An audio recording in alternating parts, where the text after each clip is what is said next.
This exercise is going to help you build more strength in your end range position and try to capture some of your passive range of motion and flexibility and turn it into active, usable range of motion that you can actually use in your day-to-day life and training activities.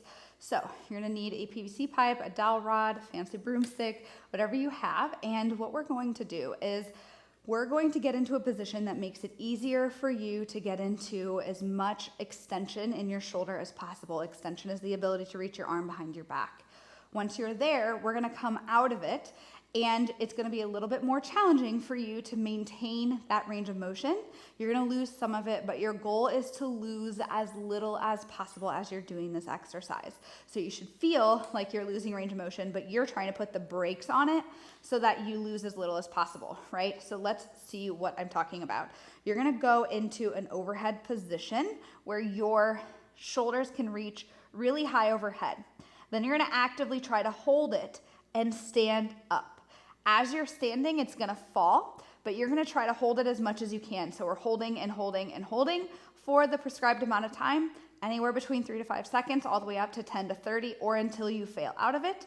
And then you would reset, bend over, get higher again. Notice how I got into a higher position again into my flexibility, and then come back up and hold for the prescribed amount of time. Over time, you should feel like you lose less and less range of motion.